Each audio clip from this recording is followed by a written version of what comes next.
Disclaimer: this story contains mature themes intended for adult viewers. Viewer discretion is advised. The moment my knee touched the mattress beside him, the air in the room changed. It wasn't loud, it wasn't sudden, but something invisible shifted between the three of us. A silent current of tension that none of us dared name. The bedroom lights were dim, the kind that softened the edges of everything, turning ordinary moments into something heavier, something harder to escape. I sat over him slowly, my weight settling as if the bed itself had decided this was where the story would change. For a second no one moved. He looked up at me, eyes wide, breath uneven, like he wasn't sure whether to speak or stay silent. My hands rested lightly on his shoulders, not forcing, not demanding, but guiding. The kind of touch that made it clear who had control of the moment without a single word being spoken. Across the room my husband stood near the door. He hadn't said anything since this began. Not when the conversation turned sharp. Not when the tension built thick enough to taste. And definitely not when I crossed the room and climbed onto the bed. But he was watching. Every movement, every shift of my shoulders, every glance between me and the man beneath me.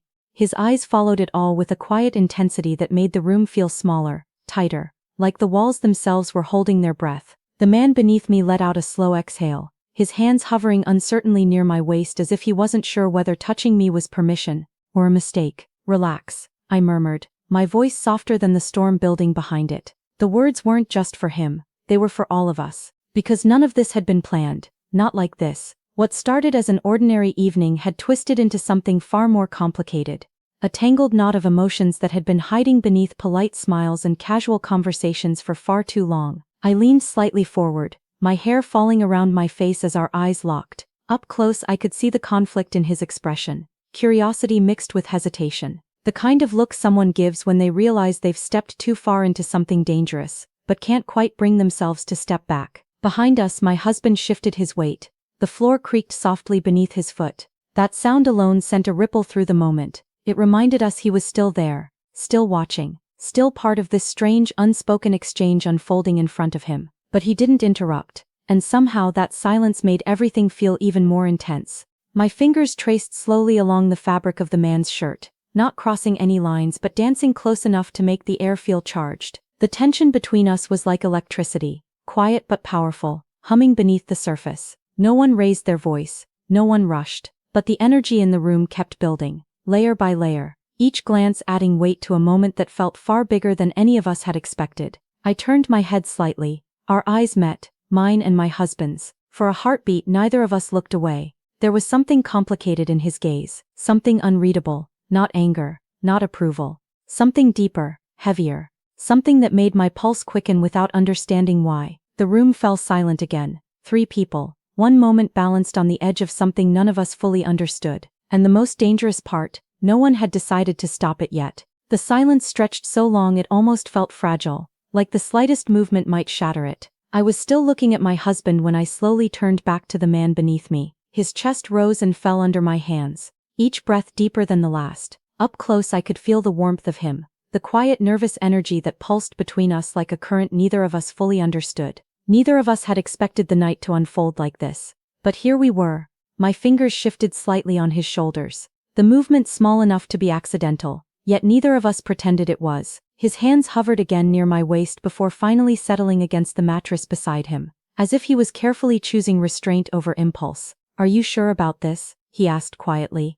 The question wasn't loud, but it carried weight. His voice held that careful edge people use when they know the answer could change everything. For a moment I didn't answer. Instead I studied his face, the uncertainty in his eyes, the curiosity just beneath it. There was something almost vulnerable about the way he waited for my response, like he was standing at the edge of a line he wasn't sure he should cross. Behind us the faint rustle of fabric reminded me that we weren't alone. My husband hadn't moved far from the door but his presence was impossible to ignore. Even without looking back I could feel his gaze, steady, observant, searching for something in this moment that perhaps even he couldn't name. That awareness sent a strange mixture of emotions through me. Part hesitation, part defiance, part something I couldn't quite admit yet. "I don't know," I finally said, my voice softer than before. The honesty of it surprised even me, because the truth was simple. I didn't know where this moment was heading. I didn't know why I hadn't stepped away when I still could. And I definitely didn't know why my husband hadn't stopped any of it. Yet none of us moved to break the moment. The man beneath me let out a quiet breath, his eyes drifting past my shoulder for a second. I knew exactly where he was looking. My husband. When his gaze returned to mine, there was something new there. Not just uncertainty anymore. Something deeper. Something that carried the weight of knowing this situation was no longer just playful tension. It meant something now. You should probably get up, he murmured, though the words lacked conviction. I tilted my head slightly. Probably, I agreed, but I didn't move. Instead, my hand slid a few inches along his arm, slow enough to feel deliberate, careful enough to remain innocent. The contact was brief, barely more than a brush, yet it seemed to echo through the quiet room. His jaw tightened slightly, and across the room the shift in my husband's stance told me he had noticed too. For the first time since this began, I glanced back at him again. Our eyes met once more. The expression on his face wasn't anger. It wasn't approval either. It was something far more complicated. The look of someone trying to understand a moment that was unfolding faster than expected. But he still didn't stop us. That silence spoke louder than any command. I turned forward again slowly, aware now of how close our faces were. Close enough that the space between us felt intentional rather than accidental. You're thinking too much, I whispered to the man beneath me. A faint smile tugged at the corner of his mouth. That's because this feels like a bad idea. Does it? I asked. He held my gaze for a long second. Yes. Another pause. But you're still here, I said softly. His answer didn't come right away. Instead, his eyes flicked past me again, toward the quiet figure standing near the door, then back to me. And when he finally spoke, his voice carried the quiet gravity of someone realizing the night had already crossed a line none of us could fully uncross. Yeah, he said, I guess I am. And somehow that simple admission made the room feel even smaller, even hotter, even more impossible to walk away from. For a moment none of us moved. The quiet had deepened into something heavier now, something that pressed gently against the walls of the room. Outside, a distant car passed on the street, its headlights briefly sliding across the curtains before disappearing again. The world beyond this room continued normally, unaware that inside it something fragile and complicated was unfolding. I slowly shifted my weight and slid off the bed. The mattress lifted slightly as the pressure disappeared, and the man beneath me sat up halfway, resting his elbows on his knees. The distance between us was only a few steps now, but somehow it felt larger than before. Maybe because the moment had become real. I brushed a strand of hair behind my ear, suddenly aware of how quiet my own breathing sounded. My heart hadn't quite slowed yet. Neither had the strange energy that lingered between us. You should probably sit, he said after a moment, his voice calmer now though the tension hadn't left it. I let out a faint laugh. That's what you said a minute ago. I know. His eyes lifted to meet mine again. Softer this time but still searching. There was a question in them he hadn't quite spoken aloud. Behind me, my husband finally stepped a little further into the room. The sound of his footsteps against the floor made both of us glance toward him. He didn't rush or interrupt, just walked with the same measured calm he'd carried all evening. Yet his presence changed the gravity of the moment instantly. He stopped beside the dresser, leaning his hand lightly against the edge. Looks like I missed the end of that conversation, he said. His tone wasn't sharp. If anything, it was almost neutral, but there was something careful about the way he spoke, like every word had been chosen before it left his mouth. No, I said quietly, you didn't miss anything. That was only half true, because something had happened, something invisible but undeniable. It was still hanging between the three of us like the echo of a song that hadn't fully faded. The man on the bed ran a hand through his hair and looked down for a second. This is complicated, he admitted. My husband gave a slow nod. That's one way to put it. No one argued with him. I walked a few steps toward the window, needing a moment of distance from both of them. The glass reflected the soft room light, and for a second I caught my own reflection staring back. Eyes brighter than usual, expression harder to read than I expected. Behind me the quiet conversation continued. We didn't plan this, the man said. I know, my husband replied. There was no accusation in his voice, just honesty. The silence that followed was thick with everything none of us were saying out loud. I turned back slowly, meeting both of their eyes again. For a moment it felt like the room had shrunk even smaller, like every step or glance mattered more than it should. The man stood from the bed. When he did, the space between us closed slightly, not enough to feel intentional, but enough that I could feel the warmth of him again. Too close, too easy. His hand lifted halfway, hesitating for a second before gently brushing against my fingers. The contact lasted barely a heartbeat, but it was enough. Enough to send a quiet jolt through the moment. Enough to make both of us pause as if we'd just realized how dangerous even the smallest gesture could be. He pulled his hand back first, not abruptly, just carefully, because the truth sat heavy in the air between us now. None of us were blind to what had almost happened. And maybe that was the real problem. Because wanting something dangerous was one thing. Realizing everyone else could see it too was something else entirely. For a long moment we simply stood there. Three people, three sets of thoughts no one dared speak aloud. And somewhere beneath the quiet restraint, the tension remained, stronger now than before. Not gone, just waiting. The quiet after that brief touch lingered like the last note of a song. No one moved for several seconds. The room seemed to hold its breath again,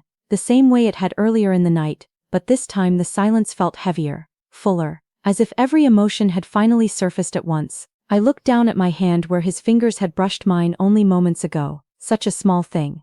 But it had changed everything. When I lifted my eyes again, he was still standing close, watching me with an expression that was almost impossible to read. There was caution there, but there was something else too, something deeper, something that had been growing quietly all evening. Across the room, my husband remained where he was, leaning lightly against the dresser. He hadn't interrupted again. He hadn't tried to shift the moment back to something safe or ordinary. Instead, he simply watched, not like a judge, more like someone witnessing something important unfold. "You should probably say something," the man in front of me said quietly. His voice carried a small, uneasy smile, as though he were trying to ease the pressure in the room. But the tension didn't break. If anything, it grew stronger. "I'm thinking," I replied softly. "About what?" The answer sat on the edge of my tongue for a long moment before I spoke. "About how strange tonight has been." A faint laugh escaped him.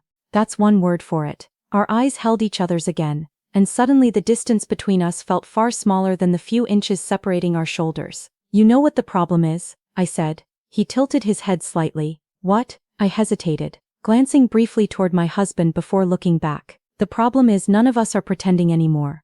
That landed heavier than I expected. The man in front of me went very still. Behind us my husband shifted slightly, but he didn't speak. The truth had settled into the room now. All night we had been circling around it, careful looks, lingering silences, the slow pull of something none of us had quite admitted. But now it was there, out in the open. His voice lowered slightly when he spoke again. "You think that's what this is?" "I think we all know what it is," I said quietly. Another long silence stretched between us. For a moment it felt as if the entire room had shrunk down to the space between our faces. He leaned forward just slightly, not enough to close the distance, but enough that I felt the warmth of his breath when he spoke. "You have no idea how dangerous that sentence is." My heart skipped. "Maybe I do." His eyes searched mine again, slower this time, like he was trying to understand something deeper than the moment itself. And then, almost without thinking, his hand lifted again. This time he didn't hesitate quite as long. His fingers gently closed around mine. The contact was soft, careful, but the effect was immediate, like striking a match in a dark room. Neither of us moved, neither of us spoke, but suddenly the quiet between us felt alive, charged with something impossible to ignore. Across the room my husband watched the moment unfold. Our eyes met again briefly. There was something new in his expression now, not shock, not anger, something closer to realization, like he understood exactly what this moment meant. My pulse quickened. The man in front of me leaned closer again, just enough that the space between us almost disappeared. Almost. My breath caught. His voice dropped to barely a whisper. "If we don't stop right now," he said softly, "this is going to change everything." The words hung in the air between us, and neither of us pulled away. Rain began quietly. At first it was only a faint tapping against the window, soft enough to almost disappear beneath the silence of the room. But slowly the sound grew steadier. A gentle rhythm wrapping around the night like a secret meant only for the three of us. No one spoke. His hand was still holding mine. Warm, steady, real. The space between us had become impossibly small now, the kind of closeness where even breathing felt shared. I could feel the rise and fall of his chest, the quiet tension in his shoulders, the hesitation that still lingered beneath everything we both knew. Across the room my husband stood where he had been all along. But something had changed. There was no confusion left in his expression. Only a quiet understanding, as though the night had reached a point where pretending was no longer possible. Thunder rolled faintly somewhere in the distance. The room dimmed for a moment as clouds passed over the moonlight outside, leaving only the warm glow of the bedside lamp painting soft gold across the walls. "Listen," my husband said quietly. Both of us turned toward him. His voice wasn't sharp, it wasn't angry either. If anything, it sounded calm, the calm of someone who had spent the entire night thinking. "I think we all know what this moment is," he continued. The honesty in his words settled into the room like the final piece of a puzzle. No one denied it. I felt the man beside me shift slightly, his fingers tightening just enough around mine to send another quiet rush through my chest. Rain streaked slowly down the glass of the window behind us. For a moment I wondered if anyone in the world outside that room could imagine the strange gravity of this night, the way every glance, every breath, every heartbeat seemed louder than usual. My husband pushed himself gently away from the dresser. He walked a few steps closer, stopping just near enough that the three of us stood within the same quiet circle of light. His eyes moved between us. Then he gave a slow nod. Not permission, not approval. Something deeper than that. Acceptance. And in that small quiet gesture, something inside me finally loosened. The man beside me exhaled softly. "You're sure?" he asked, though his voice was barely more than a whisper. My husband didn't answer with words this time. He simply held my gaze, for a long second, then another. That was enough. When I turned back, the distance between me and the man holding my hand seemed to vanish all at once. The hesitation that had filled the room earlier softened into something warmer, something quieter. His other hand lifted slowly, brushing gently against my arm. A simple touch, but the warmth of it traveled through me like a spark. I stepped closer. Our foreheads nearly touched, breaths mingling in the narrow space between us. The rain outside seemed louder now, as if the entire night had begun to echo the quiet storm unfolding inside the room. His voice dropped to a soft murmur. "I didn't expect tonight to feel like this." "Neither did I replied. For a moment we simply stood there, letting the closeness speak for us. Then his arms moved around me, careful, almost hesitant at first, until the distance between our bodies disappeared entirely. There was no rush, no urgency, just warmth. Just the quiet rhythm of two people finally allowing themselves to feel something they had tried to ignore all night. My breath melted into his as the world outside faded into rain and shadows. And in that quiet embrace words became unnecessary. Because sometimes the most powerful moments aren't spoken at all. They're simply felt.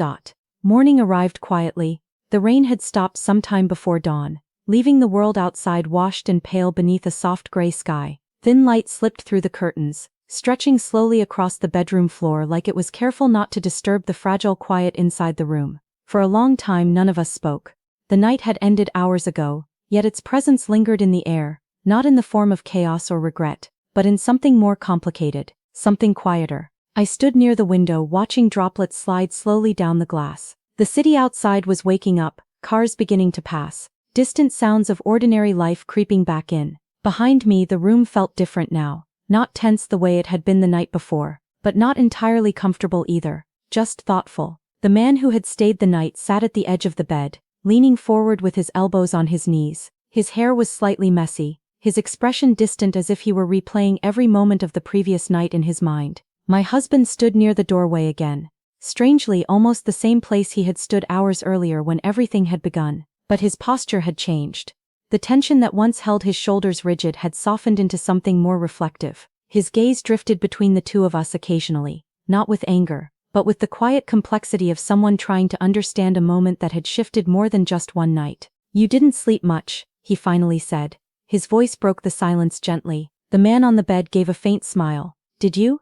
My husband shook his head once. "Not really." I turned from the window slowly. The morning light made everything clearer now. The bed, the quiet room, the three of us standing in a space that felt both familiar and strangely new. "Funny thing about nights like that," the man said, after a moment. "You think it's just one moment, but it doesn't stay that simple." My husband crossed his arms loosely. "No," he agreed. "It doesn't." I studied both of them carefully. Neither looked angry, neither looked relieved either. What sat between us was something deeper than either of those emotions. Understanding, confusion, curiosity, maybe even a strange kind of honesty that hadn't existed before. The man on the bed stood up slowly, running a hand across the back of his neck. "So, what happens now?" he asked. It was the question none of us had wanted to ask yet, because the answer might change everything. For a long moment no one responded. Then my husband surprised both of us. He stepped forward a little, glancing briefly toward the window where the last raindrops clung to the glass. "Now," he said. He paused, considering the word like it carried more weight than usual. "Now we figure out whether last night was a mistake, or the most honest moment any of us have had in a long time." The room went quiet again, but this silence felt different, less fragile, more real. The man beside the bed looked at me, searching my expression as if the answer might be written somewhere in my face. I wasn't sure it was, because the truth was simple. Last night hadn't solved anything, but it had revealed something none of us could pretend not to see anymore. And sometimes the hardest part of any story isn't the moment things change, it's what happens after. Just as the thought settled in my mind, a sharp knock echoed from the front door. All three of us froze. Another knock followed, louder this time. The man beside the bed frowned slightly. Were you expecting someone? My husband slowly shook his head. No. The knock came again. And suddenly the quiet morning felt just as uncertain as the stormy night before. The knock came again, sharp, certain, impossible to ignore. For a moment none of us moved, as if the sound had frozen the room in place. The fragile quiet of the morning cracked just slightly, letting the outside world slip back in. My husband glanced toward the hallway. I'll get it, he said. His voice was calm, but I noticed the way he paused for half a second before leaving the room. The man beside the bed and I exchanged a brief look. As his footsteps faded down the hallway, the front door opened. A low murmur of voices followed, too quiet to understand. Then silence. I turned toward the window again, my heart beating a little faster than before. Somehow the knock had reminded me of something important. Nights like the one we'd shared didn't exist in isolation. Real life always arrived the next morning. The man behind me spoke quietly. Do you regret it? I didn't answer right away. Instead I watched the sunlight slowly climb higher across the buildings outside, turning the wet streets into soft ribbons of silver. No, I said finally. My voice was softer than I expected. But I don't think I fully understand it yet. He nodded slowly. That makes two of us. The bedroom door opened again. My husband stepped back inside, his expression thoughtful but calm. Everything okay? I asked. He leaned lightly against the doorframe. Just a neighbor, he said. Wrong apartment. The tension that had crept into the room eased almost immediately. For a moment none of us spoke again, but the silence didn't feel uncomfortable anymore. If anything, it felt honest. My husband walked over to the window beside me. The man from the bed remained near the center of the room, his posture relaxed but watchful, like he was waiting for something important to be said. I kept thinking about last night, my husband said quietly. His reflection appeared beside mine in the glass. And I realized something. I turned to look at him. What? He took a slow breath before answering. That moment wasn't really about crossing a line. His eyes shifted briefly toward the man behind us. It was about realizing how many things we've never talked about. The words settled gently into the room. The man behind us gave a small, understanding smile. That's surprisingly honest. My husband shrugged lightly. Feels like honesty is overdue. I stepped away from the window and moved closer to both of them. The three of us stood there again, but the air between us had changed. The storm of tension that filled the room the night before had softened into something calmer, something that looked less like chaos and more like clarity. I don't know what happens next, I admitted. Neither do I, the other man said. My husband nodded. But maybe that's okay. His voice carried a quiet certainty now. Because whatever last night was, it showed us something real. The room fell silent one last time, but this time the silence felt warm, peaceful. The man who had shared the night with us picked up his jacket from the chair beside the bed. I should go, he said gently. Not because he had to, but because some moments are meant to end before they lose their meaning. He stopped beside me for a second, his eyes softer than they had been all night. Take care of each other, he said. Then he turned and walked toward the door. A few moments later, the apartment was quiet again. My husband stepped closer and rested his forehead lightly against mine, a simple gesture but one filled with more understanding than words could carry. Outside, the morning sun finally broke through the clouds, and though the night before would always linger in memory like a distant echo, what remained now felt steadier. Two hearts choosing honesty. Two people learning that sometimes the most powerful moments in life aren't the ones that break you apart. They're the ones that quietly show you how to come back together.